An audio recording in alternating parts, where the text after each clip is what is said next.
लक्ष्मण जी ने जनक जी से कहा कि जनक जी आप कैसे बोल रहे हैं, अभी तो इस पृथ्वी के ऊपर बहुत सारे क्षत्रिय है, आप धनुष की बात करते हैं, ऐसे धनुष हमने बचपन में कई ऐसे तोड़ दिए हैं।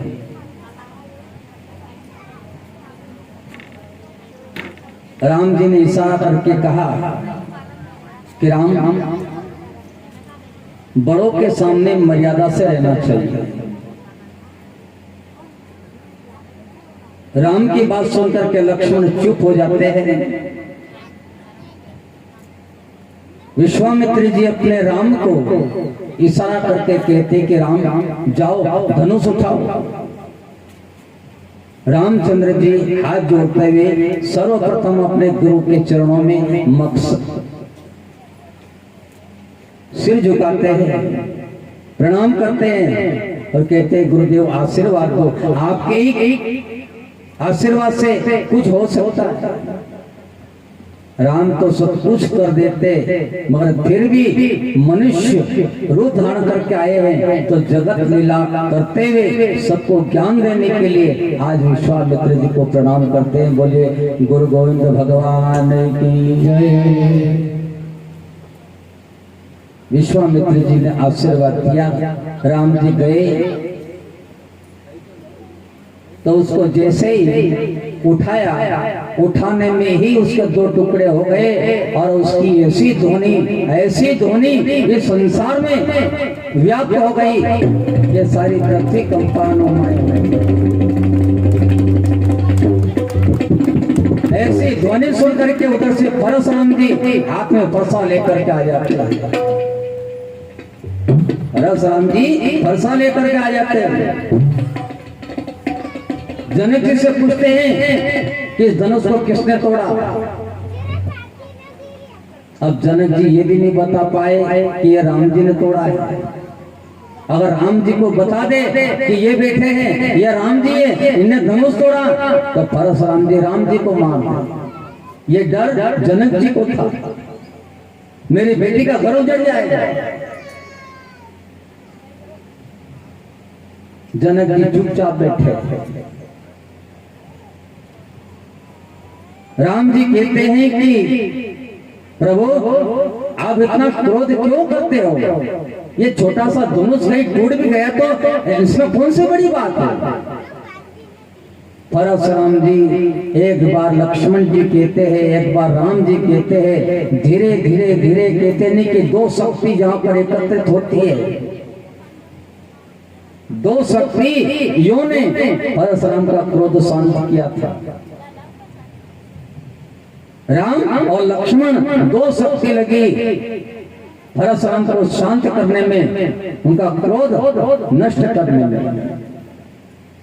दोनों शक्तियों ने परशुराम जी का क्रोध शांत किया। परशुराम जी ने अपने योग्य दृष्टि से देखा तो राम और लक्ष्मण कोई साधारण बालक नहीं थे, बल्कि पर ब्रह्म परमात्मा थे। परशुराम जी ने उन दोनों को चरणों में निवेदन किया, अपने पास में जो धनुष था और राम के हाथ में दे दिया कि आज के बाद में मैं धनुष नहीं उठाऊंगा। और उस दिन से परशुराम जी गए, उस दिन से वापस इधर आए ही नहीं।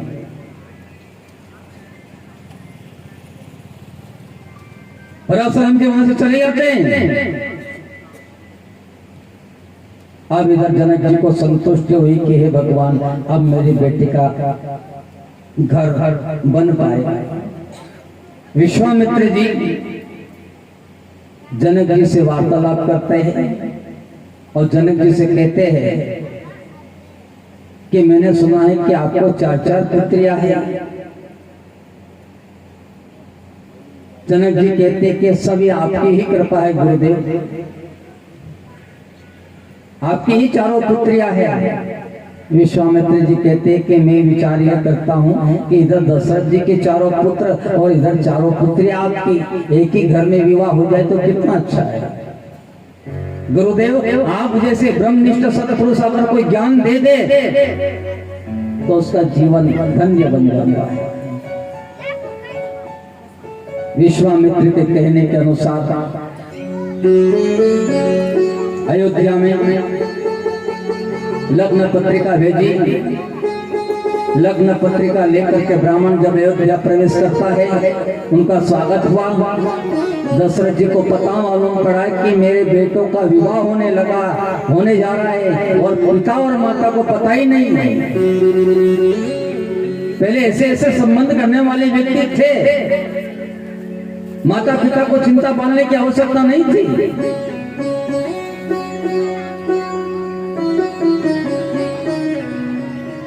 लग्न पत्रिका स्वीकार की। प्रातः काल वहां से रथ सजा करके बारात लेकर के गए और बड़े विधि विधान के साथ में विवाह संपन्न होता है। जब विवाह संपन्न हो जाता है, बारात की विदाई में माता पिता अपनी संतान को अच्छी शिक्षा देते हैं कि बेटी, तू ससुराल में जाने के बाद में तुम्हारा भविष्य उज्जवल बने, ऐसे कर्म करना। जनक जी ने अपने बेटी को ज्ञान दिया।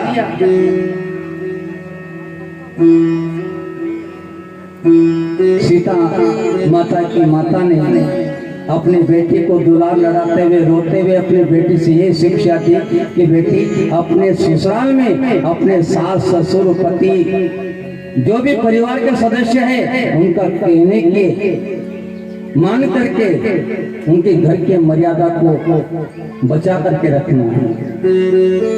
माता पिता ने अपने बेटी के सामने हाथ जोड़ लिए कि सुनिए दुलारी मेरा कहना, कि इस बात रहना। सुनिए दुलारी मेरा कहना, इस बात रहना। ससुराल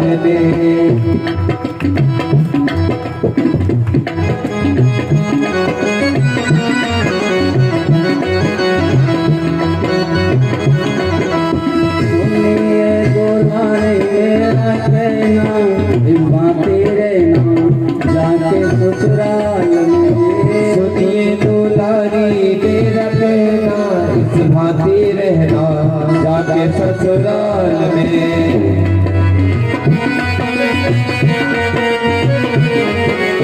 जाके ससुराल में, जाके ससुराल में, जाके ससुराल में, जाके ससुराल में, जाके ससुराल में, जाके ससुराल में, जाके ससुराल में, जाके ससुराल में। सब कुछ बढ़ेगा बेटी सहना ससुराल में।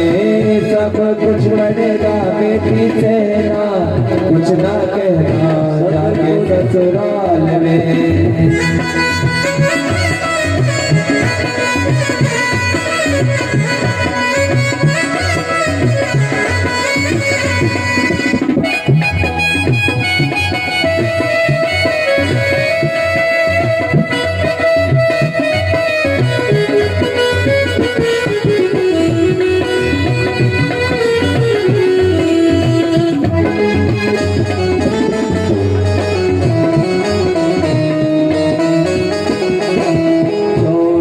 चली है बेटी बाबुल का अंगना, छोड़ के चली है बेटी बाबुल का अंगना।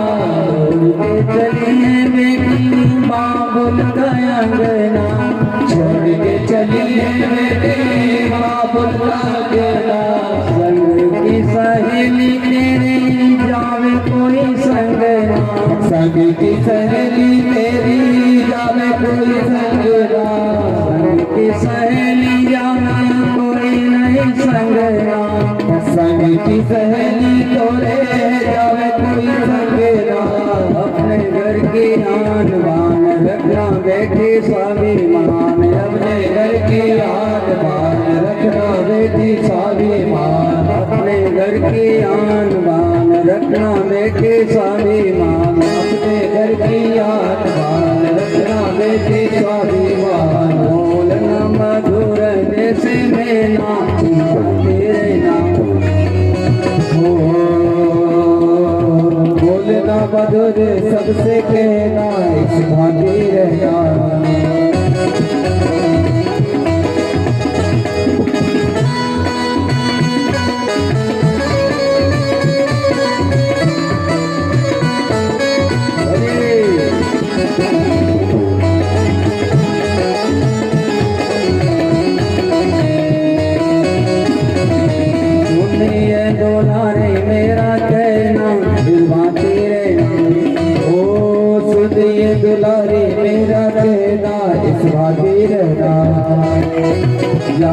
ससुराल में जाके ससुराल में जाके ससुराल में जाके ससुराल में जाके ससुराल में जाके ससुराल में जाके ससुराल में जाके ससुराल में ये दुलारे मेरा कहना जुआ तेरे नाम जाके ससुराल में सुनिए दुलारी मेरा कहना इस्माती रहना जाके ससुराल में माता के समान अपनी सासू जी को मानना माता के समान अपने सासू जी को मानना माता के समान अपनी सासू जी को मानना माता के समान अपने सासू जी को मानना पिता के समान अपने ससुर जी को मानना पिता के समान अपने ससुर जी को मानना पिता के समान अपने ससुर जी को मानना पिता के समान अपने ससुर जी को मानना जेठानी का आदर करना देवानी से प्यार करना जेठानी का आदर करना देरानी से प्यार करना जेठानी से प्यार करना देरानी से प्यार करना जेठानी से प्यार करना देरानी से प्यार करना इन्हीं को समझना अपनी बहना इसका तेरे नाम को समझना अपनी बहना इस्माती रहना इन्हीं को समझना अपनी बहना इसका तेरे नाम इनको समझना अपनी बहना इस्माती रहना ये दुल्हन मेरा कहना इसका तेरे नाम मेरा कहना इस्माती रहना जाके ससुराल में जाके ससुराल में जाके ससुराल में जाके ससुराल में जाके ससुराल में जाके ससुराल में जाके ससुराल में जाके ससुराल में दुनिया दुल्हन मेरा कहना इसको तेरे नाम जाके ससुराल में दुलारी मेरा कहना इस्माती रहना जाके ससुराल में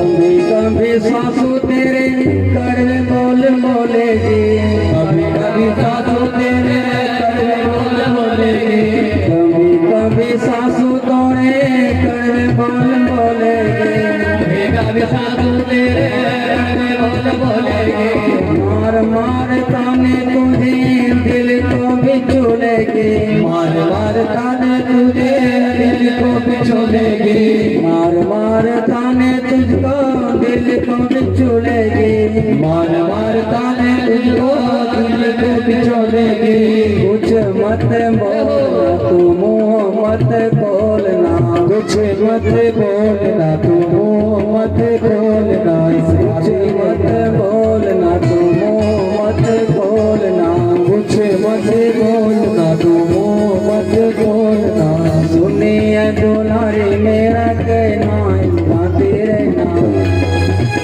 मेरा कहना इस्माती रहना जाके ससुराल में जाके ससुराल में जाके ससुराल में जाके ससुराल में जाके ससुराल में जाके ससुराल में जाके ससुराल में जाके ससुराल में जाके ससुराल में सुनिए दुलारी मेरा कहना इसका तेरे नाम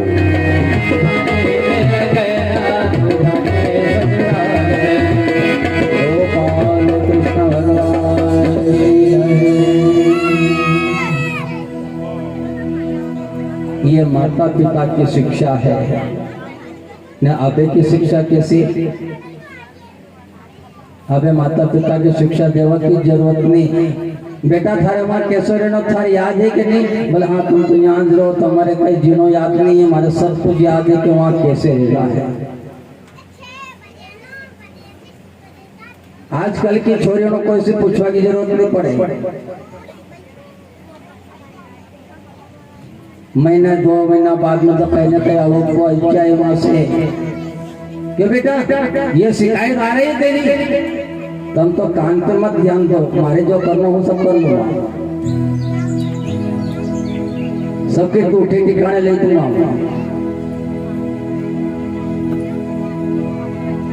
पहले माता पिता अपने संतान को अच्छे संस्कार देती थी। चार पुत्र बहुओं को लेकर के जनक जी के यहाँ से विदाई लेते हैं और अयोध्या में प्रवेश करते हैं। अब दशरथ जी को तो चार चांद लग गए।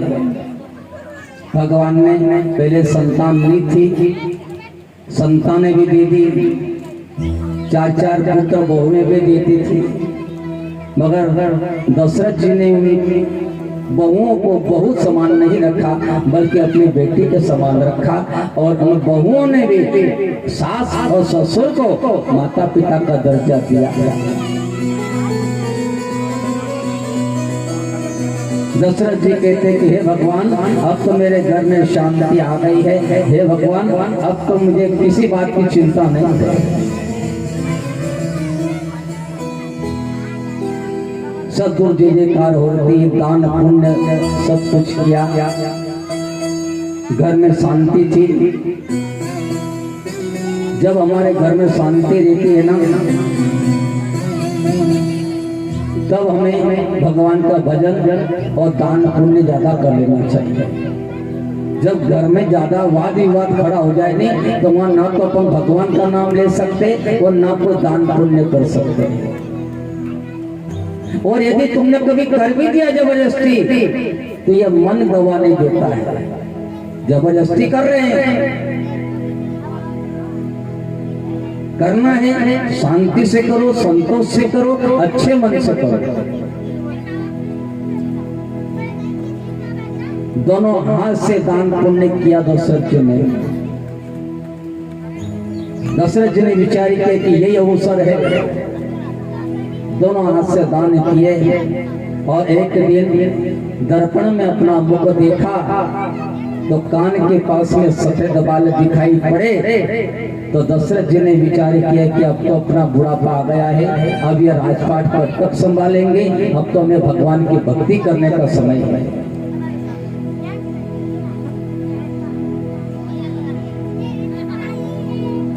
विश्वामित्र जी को बुलाया। विश्वामित्र जी से पूछा, गुरुदेव मेरी इच्छा ये है कि अब तो मेरा बुढ़ापा आ गया है, सफेद बाल आ गए हैं, अब मुझे राम का राज्य अभिषेक कर देना चाहिए। आप मुझे कोई शुभ मुहूर्त बताइए। विश्वामित्र जी ने विचार किया कि राम राज्य अभिषेक का समय कौन सा समय है? भगवान की भक्ति करने का कोई समय नहीं है। माता बहनों, जब भी आपको समय मिले, रात में मिले, दिन में मिले, सुबह मिले, शाम को मिले, जब भी मिले भगवान का नाम लेना शुरू कर दो। इसके लिए कोई स्थायी समय नहीं है। विश्वामित्र जी ने भी यही कहा। दशरथ जी, राम का राज्याभिषेक, इसके लिए कौन सा मुहूर्त देखूं? आपको तैयारी करो, कल कर दे। हाँ, कल करो। भगवान का नाम लेने में कोई मुहूर्त देखने की आवश्यकता नहीं। राज्याभिषेक की तैयारी, सारे नगर में डंका बजा दिया, कल राम राज्याभिषेक होगा। कहते हैं अच्छा काम करने के लिए जाओगे तो कोई न कोई दुष्ट उसमें विघ्न पैदा करने के लिए आ जाता है। राम जी की भी इच्छा थी कि मैं इस राजपाट पर न बैठूं।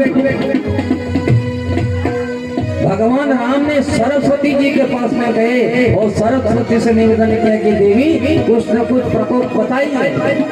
सरस्वती ने कहा कि क्या करूं? सरस्वती ने, राम जी ने कहा कि मुझे राज्याभिषेक नहीं चाहिए। सरस्वती के पास में गए। सरस्वती ने मंथरा की बुद्धि को हर लिया। मंथरा की बुद्धि को हरा और मंथरा ने कैकेयी की बुद्धि को हर लिया। जिसका नाम है केकई और करेकई। घर का व्यक्ति दुश्मन मंत्रा केकई के पास में आती है और केकई से कहा कि क्यों, क्या हो रहा है? बोले आनंद मंगल में कोई चिंता वाली बात नहीं है। केकई तुझे पता तक नहीं है? बोले किस बात की बात है? बोले कल राम राज्याभिषेक हो रहा है। केकई भोली वाली थी, उसने कहा कि बोलो ठीक है कोई बात नहीं, राम राज्याभिषेक हो रहा था, बड़ी खुशी की बात है। अरे राम राज्याभिषेक हो जाएगा, तुम दासी बन जाओगी, तुम्हारे बेटे लक्ष्मण को दास बनना पड़ेगा, भरत को दास बनना पड़ेगा।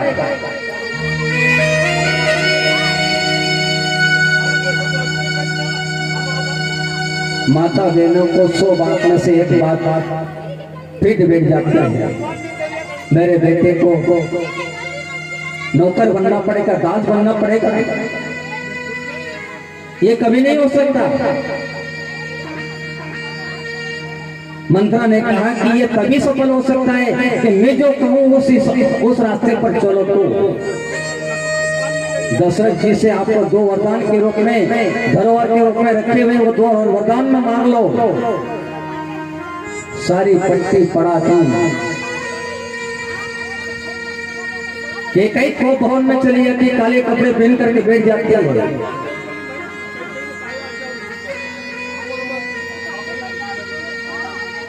इधर जय जयकार हो रही है, राम राज्याभिषेक की तैयारी चल रही है। वह केकई को भवन में बैठी है। राजा को पता मालूम पड़ा कि केकई को भवन में गई, राजा मनाने के लिए जाते हैं। राजा ने केकई से कहा कि केकई क्या हुआ? केकई बोलने के लिए तैयार नहीं है।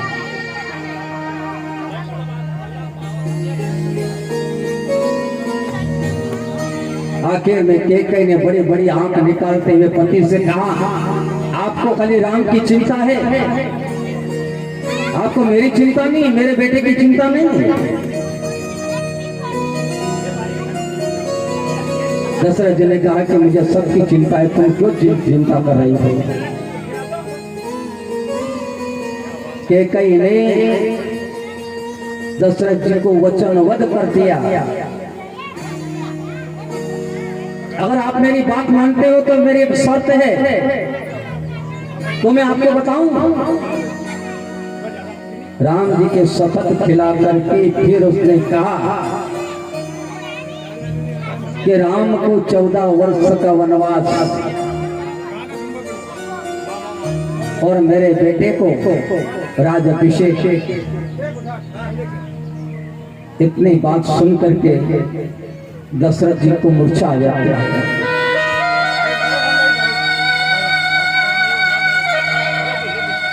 केकई को बहुत मनाने का प्रयास किया, मगर केकई हट करके बैठी थी। कहां पर राम राज्याभिषेक हो रहा था और कहां उस राज्याभिषेक की जगह कलह उत्पन्न हो गया। सारे नगर में पता मालूम पड़ गए कि केकई ने राज्याभिषेक के ऊपर रोक लगा दी। बड़े बड़े संत आए और वो कह रहे हैं, केकई तूने लूट लिया दशरथ के खजाने को, केकई तूने लूट लिया दशरथ के खजाने को, केकई तूने लूट लिया दशरथ के खजाने को, केकई तूने लूट लिया दशरथ के खजाने को।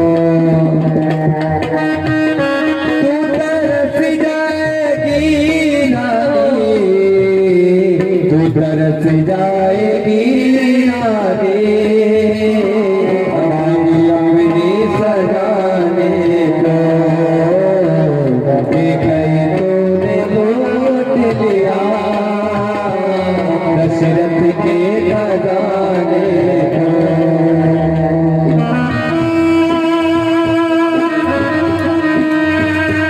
सारा नगर हो रहा है।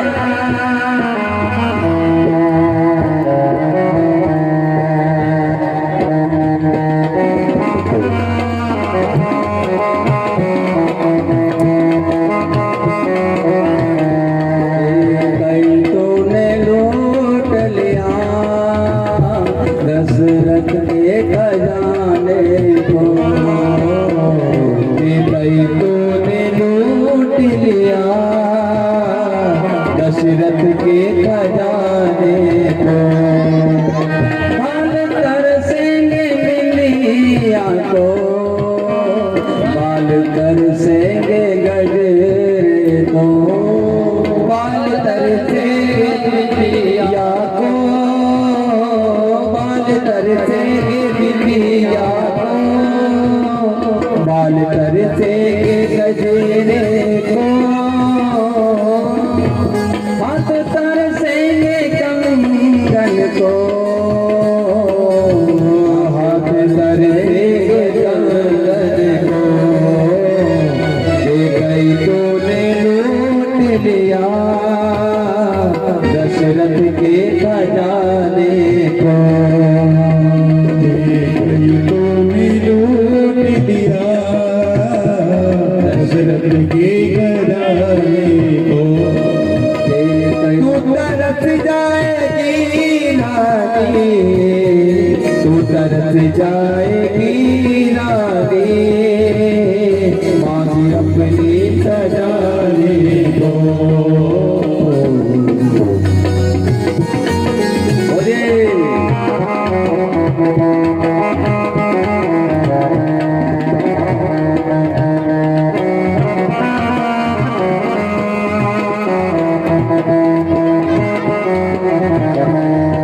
मार पाई तुम को, तूने जाना है जन धन को।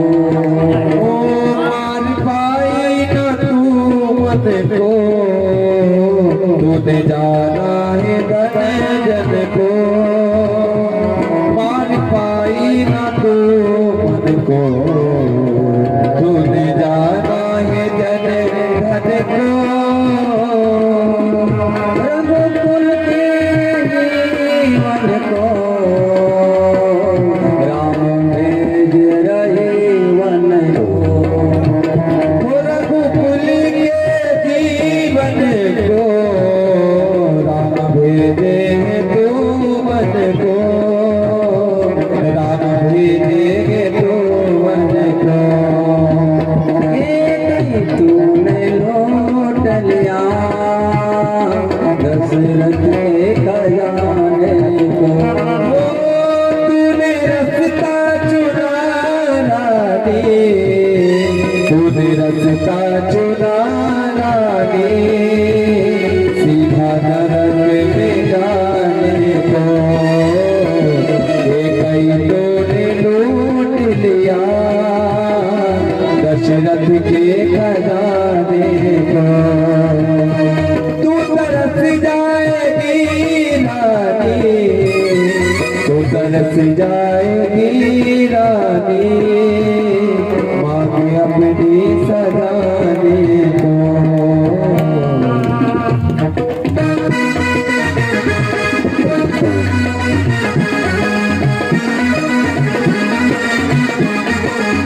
कर से गुजरे तो।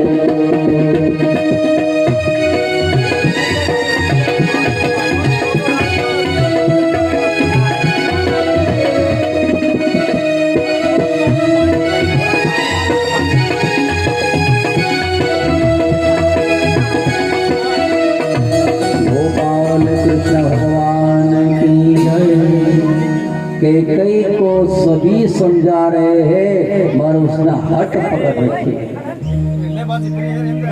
हट छोड़ा नहीं। आखिर में राम को वनवास जाना पड़ा। राम, लक्ष्मण और सीता ने वलकल वस्त्र पहन लिए, पीले कपड़े पहन करके जब जाने लगे तो सारी अयोध्या रो रही है कि टूटा टूटा रे मारा तगदी राम